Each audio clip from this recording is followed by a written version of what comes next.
Hi everyone. A very shocking news has hit upon the world of chess. Daniel Naroditsky, a great chess player, a great trainer, teacher, commentator, has passed away at the age of just 29 years. And it's absolutely shocking what has happened. In this video, I want to give a tribute to him, just share with you some of my memories and just the kind of person he was. uh, it's I've I'm currently in USA, at the home of my friends, Grandmaster Magesh Chandran and Anuprita Patil, and they live in North Carolina. And actually, Daniel Naroditsky is just 2 hours away from here at the Charlotte the Charlotte Chess Center and this place. And somewhere in our mind was, we would visit Charlotte one of the days, and who knows, maybe I would bump into Daniel. But uh, this is absolutely shocking what has just happened. So today afternoon, while I was doing my work in this room, this is the news that came out from the Charlotte Chess Center. And the official statement from the Naroditsky family says, "It is with great sadness that we share the unexpected passing of Daniel Naroditsky. Daniel was a talented chess player, commentator, and educator, and a cherished member of the chess community. Admired and respected by fans and players around the world, he was also a loving son and brother and a loyal friend to many. We ask for privacy for Daniel's family during this extremely difficult time. Let us remember Daniel for his passion and love for the game of chess and for the joy and inspiration he brought to us all every day." So I read this, and it was just like 9 minutes ago that they had the Charlotte Chess Center had put it on Facebook, and it was kind of uh, a big shock. But yeah, it was true. And then the messages started pouring in. Fide put it up. Daniel Naroditsky passed away. He was a talented player, commentator, and educator. Fide extends its deepest condolences to Daniel's family and loved ones. We had Judith Polgar, who said, "I have no words. He was a very kind person, a strong chess player, a great chess commentator. Rest in peace, Daniel Naroditsky." We also had Vishy Anand, who tweeted saying, "Really shocked at the passing away of GM Daniel Naroditsky, an excellent chess commentator and educator, a genuinely nice person, a life gone too soon. My deepest condolences to his family. The chess world will miss his presence." We have Temur Rajabov, who said, "Rest in peace, Danya Naroditsky, incredible commentator, a brilliant player, and above all, a great person who inspired so many."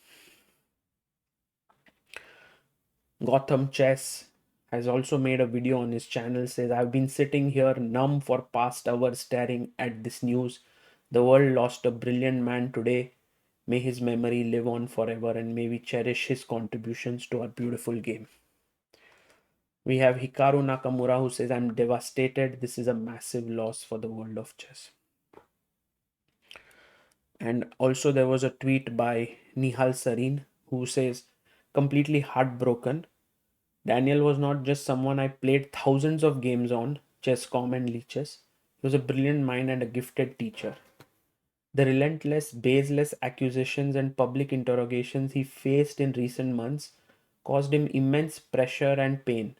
This has to stop. When respected figures spread unfounded allegations without accountability, real lives are destroyed. Daniel's smile faded after the attacks began. We all saw it. The chess world has lost one of its brightest lights, someone who made our game accessible to millions. Rest in peace, Dania. You deserved so much better." There are many tweets many messages, many posts all across the internet that are there for Daniel Naroditsky. I mean, born in 95, passed away in 2025, just 29 years of age. Daniel was a child prodigy. Uh, he became the world under 12 champion, and guess these are some of his pictures when he was a young kid. I really love this one with Gary Kasparov. It's so beautiful, this one. And he actually wrote a book when he was, I think, 14 years old, becoming the youngest author back then to write a book called Mastering Positional Chess. And it was a book that was quite well received. And then he went on to write another book called Mastering Complex Endgames, Practical Lessons, Critical Ideas, and Plans. He also went to Stanford to study. Also, when I was in Stanford a few days ago, I knew like Daniel had studied here. Uh, yeah, he was, I think, studying history. He did his master's in history. Uh, on a personal note, I must say that Daniel, at first, I think I saw him in 2015. This is a picture by Amruta taken at the Qatar Masters, and you can see here Daniel along with Vidit. They were playing basketball. In fact, Daniel is very good at basketball, I believe, uh, just like Vidit. And then I saw him in Porticio Open in 2016, where we both were playing there. Again, a picture by Amruta here from that event, and you can see here, Dan. After the event ended, we were actually taken to a town called Chimanachi. Um, and in that town, I mean, it was a small village. We all traveled together, and Daniel MVL played there. Daniel finished second. You can see I'm also playing there. I was 13th. Uh, I finished 13th there. And it was there that I got an opportunity to play against Daniel. And I think I was just remembering. In fact, it was like nearly 9 years ago, so I had forgotten about it. I was thinking about have I played Daniel, and actually, I went through my database and I found the game as well.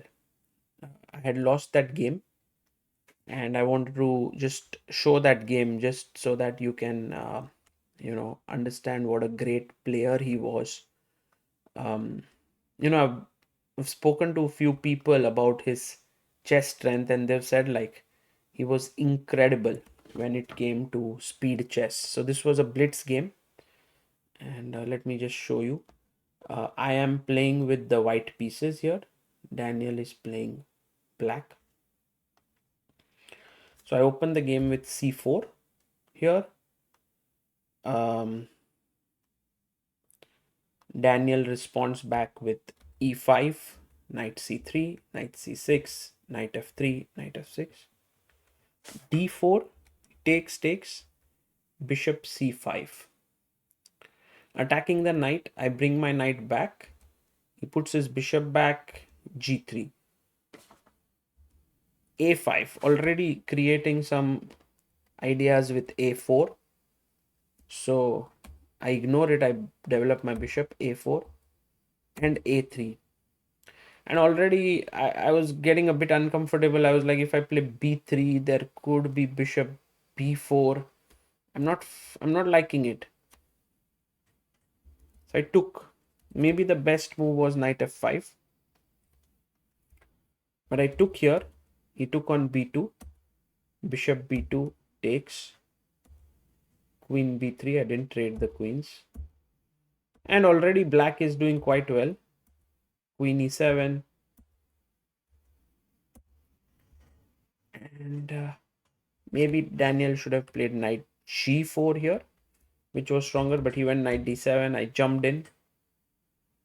Okay, if you take, I take back, and then white is doing well, but he went queen g5. I played f4, f5, just trying to attack. Takes, takes, and I believe like the position should be fine here. My bishop is terrible here, but look at how the game ends now. Black is slightly better. I take this pawn, which is a blunder. Daniel instantly spots it. Rook b8, queen c6, takes on b2. And now, I mean, I'm a piece down, so I must take. So I took, and in came check and takes. And I gave a check and I resigned here. Or I ran out of time, I don't know. But there's a mate here on h2. And if I take the rook, then check and I lose the h2 pawn. So that's how I lost to Daniel in our only game that we ever played. And yeah, it was a complete crush. I think then I streamed with Daniel in between. I want to talk about these streams a bit as well. But there's one video which has made a very big impact on me, and it is this one. This video is actually quite well known on the internet. This is Daniel's game against Vasily Ivanchuk. Let me just take you to the end moments of this game. If you look at this game, Ivanchuk completely winning, by the way, here. So let's start here. And Daniel is playing with the black pieces. He has 4 seconds. Ivanchuk has 9 seconds. This is at World Blitz 2024. Look at the tension there.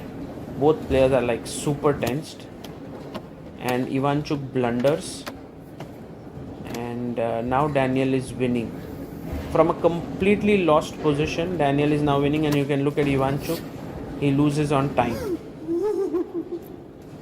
And you can see how visibly destroyed Ivanchuk is, because he was totally winning.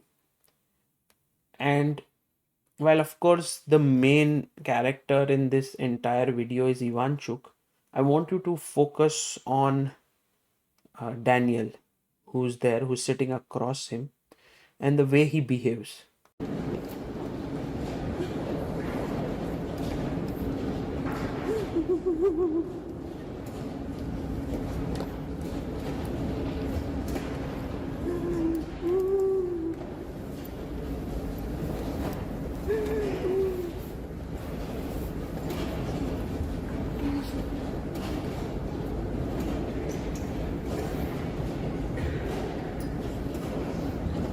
You know, while Ivanchuk is feeling this pain, Daniel sits there just sharing that pain with him. He doesn't go away. He doesn't try to talk to him. And you can see that pain on his face because he loves chess. And I think he respects chess players immensely, especially someone like Ivanchuk.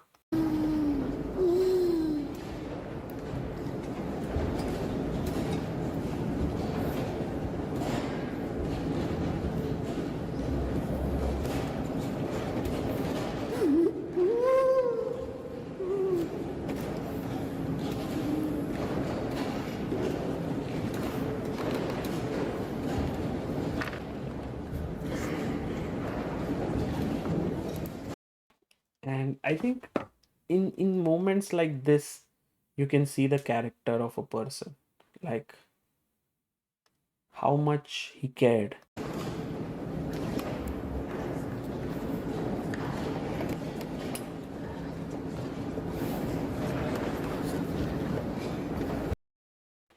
Yeah, so this was one really defining moment for me. Daniel sat there, and then finally just left from that. And of course, it's heartbreaking for Ivanchuk there. Mm, there was one time when Daniel actually came to one of the streams of ChessBase India. It was called the Grandmaster Chess, and we streamed together. And yeah, it was amazing because Grandmaster Chess was a concept where a top player would come in and show their game, and we had the stand-up comedians who would guess the 10 critical moments, 10 moves, and then there would be a winner. And I think this was just the perfect format for Daniel because he's such an amazing teacher. In fact, this was episode 19 and it's the last episode of the series. Then we did no other episode after it. I think I have one moment which I want to show you, which is one of my favorite moments here. So a question is asked here, what should white play? And guys, here is your fourth moment for thinking white to play. What do you do in this position? And maybe 2 minutes here, Daniel? 2 minutes. Yeah, it's a Okay. pretty simple move, and it's straightforward, but it shows that you understand the direction in which white should go in this position. Okay, it's a simple move, and maybe here you could, I'm excited to listen to your Russian explanations. So, just in case. Well, in such positions, you have to understand that you have to attack weaknesses, and very simply you have to identify the weaknesses in opponent's position and exploit them very efficiently by activating the pieces. This is sort of a generic accent. This is not nobody in particular. This is no one. Okay. This is a generic chess player. But well, when I attack, I try to play as efficiently as possible. Of course, if you win, you win. If I lose, I lose. And that's all that I have to say about the situation. And well, no, that's it. I'm a man of few words and many actions. Guys, who My is name this? is Alexander Grishuk. I gave it away. Amazing. But when I watch Naroditsky play, what really strikes me about Naroditsky's style is the fact that he is a kind of a time player. He loves to flag people, and frankly, the play is quite superficial, leaves a lot to be desired. And I really don't recommend his games to aspiring juniors. Oh man, this was so good, Kasparov. That was a good one. Wow. Damn right. Yeah. That's how it all started. I was like, I want to learn Gary, and then everything went from there. Yeah, I mean, Gary, I haven't seen anyone do that. I mean, Grishuk, many have tried, I guess, because yeah, this was something that I am always amazed with Daniel's, the ability to do this accents and just be able to bring out the players. And the thing is, he also talks. He used to talk like so to the point, even when he was doing these impersonations. It was just brilliant. Yeah, and of course, it's a very memorable episode. He taught so well here.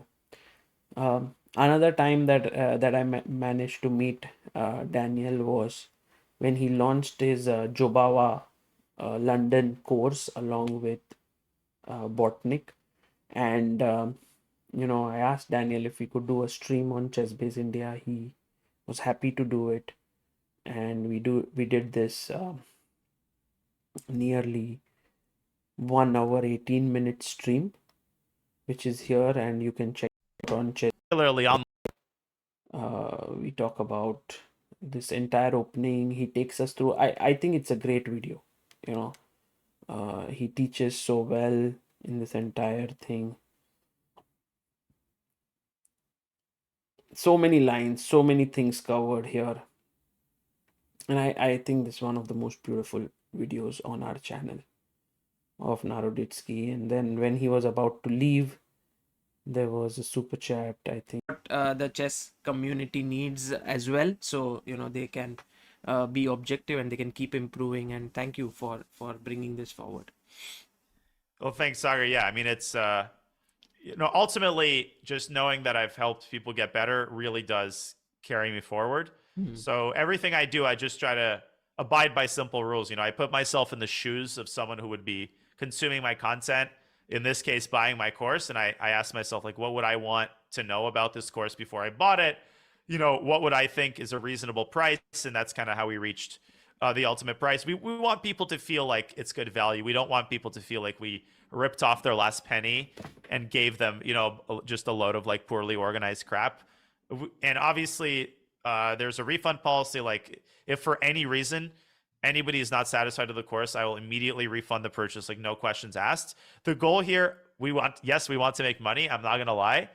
Hopefully, people won't blame me for that. We want the course to sell, but we want people to be happy with it. We want people to feel like this is making an impact on their chess development. And if it doesn't, then that means we haven't done our job and you deserve your money back. Also, you can see the truthfulness and honesty here, in what he's saying, and he means it. He means what. That's amazing. Well, Colin Lamb says, "Thank you, Danya. I bought it already, and I'm sure there will Awesome. be a lot of Thank people you, Colin. who will get it." Eric says, "Hey, Danya, can we end this with Kasparov talking about the Jobawa system?" Wait, now my voice is going, so it'll be a little hard. But it's I bought this course, and this course is honestly, it's terrible. I looked at analysis, and I remember, in 1984, in Seville, Karpov, was telling me, the Jabavalon, easy was, already we knew back then, that it was bad, and now this Naroditsky, he does, this course, and don't buy this course. It's a load of crap in this course. That was not the most ideal way to promote it, but it was so funny. But it's what Gary would say. So, well, Daniel, thank you so much. It's 6 a.m. already. I mean, maybe 7 a.m. there. And... 7. I'll hit. Both the streams that we did, one was late night for him, like something like 2 a.m. This one was like 6 a.m. He did it and went on till 7 a.m. There was also one more wonderful video which I remember when one of our team members, or one of my friend Asim, who was at the chess.com, I think it was Global Chess Championship, and he managed to ask Daniel a very cool question. Yeah. Thank you so much. And one final question. Dana, you have a huge following here in India, and so can we see you soon traveling to India? For sure, if the occasion arises, there's a tournament. I was sorry that I didn't manage to get into the Olympiad, but definitely want to visit, and just wanted to say that I'm a big fan of Sagar, I'm a big fan of ChessBase India, and Indian fans have just been treating me so well and are awesome in general. So very much looking forward to a potential trip. All right. Thank you so much, Daniel, for Thank your you. time. Well, that trip is not going to happen, but one thing is for sure, Daniel was so kind, and he didn't have to say things that he mentioned here, but he always spoke from his heart. There was never things that he held back. It's a pity that he's gone too soon, and I don't know if he, yeah, I believe he could never come to India. I want to show you a couple of his games before we end this. I mean, there are many more games, and I'm pretty sure that I could make more videos on it and other people will do it, but I just want to show this. So this was my game, but let's have a look at one very nice moment from his game against Evgeny Glazirov. It's white to play here. What should white play? and Dania played a very nice move. The white is winning in many ways, but it's very pretty. He goes bishop f6, and in a way he's trapped this rook here on h4. There are no squares. If it goes back to h6, you can always play bishop g5. Just wondering, oh, there's a pretty mate here. It seems I can do also this, right? Rook h8, king h8, queen h6, which should also be very strong. But there should be something else, and you can't take here because of check here, and it's also a mate. Yeah.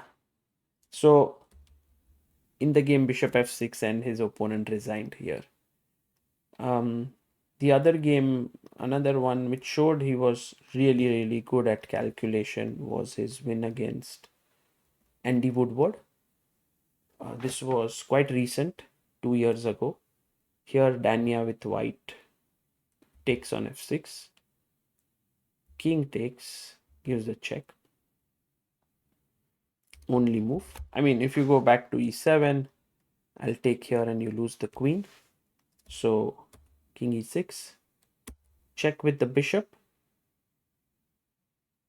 Now the rook is hanging. So, king e7. But look at this move. If bishop c8 here,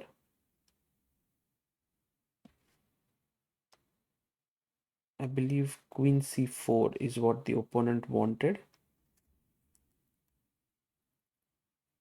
But finds bishop g6. Rook f8 takes. Absolutely sublime play. Check and game over. Because it's going to be a mate now. You go queen check, king here, and check, king e4, and bishop g6 is a mate.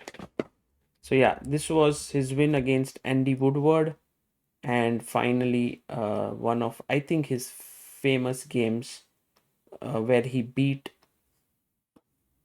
Fabiano Caruana with the black pieces. I'm going to flip it around here, and this is when Caruana had crossed 2800. So in a classical game in US Championships in St. Louis, he managed to beat Fabi with the black pieces in a Rui Lopez. Never easy. Takes, castles, trades, and looks like a normal position. White should be fine. Black should be under some pressure, but I think Fabi got a bit over ambitious here and played like this move e5, and then rook e8, knight jumped in, and here I think queen f5 was really cool because it pins the knight, and g4, queen e6, knight goes back, trades, and in this position I think Daniel played beautifully. He first played the move c5, kind of destabilizing this knight here. White took, so that if you take on e5, wants to take on d6. So, but knight c4, another beautiful move. Takes, rook takes, and pawn takes. And now with this bishop here and these two pawns, white is in big trouble. Takes, b2, and well, he converted this beautifully. The bishop and the b2 pawn just give black a winning advantage. And in the end, this is how the game ended. I'm going to go and win this pawn, and the rest is easy. So yeah, these were a couple of wins of Daniel Naroditsky that I wanted to show you. An extremely likable personality, someone who contributed deeply to the world of chess, someone whose legacy will live on through a lot of personal experience that he has given to people, just like how I have had my experiences with him, but also through his YouTube channel, which has close to 500,000 subscribers, 628 videos. And you can look at that first video there. A grandmaster plays a beginner, chess mastery explained, 2.6 million views. Chess grandmaster plays a beginner part 2, 917,000 views. And there are these speed runs that he has done, which are so valuable. I think I do remember one of the conversations that I had with him where he was so passionate about this entire thing about teaching online and creating material for right from a very low level to a high level. He wanted to do it, and I think in general his YouTube channel is going to be absolutely a gold mine for anyone who wants to improve. Daniel, we're going to miss you. Thank you for all that you have done for the world of chess. And we are immensely grateful to you. Thank you for touching lives, and hope his family and everyone close to him gets the strength to fight this. Our condolences to him and his family. Thank you all. And yeah.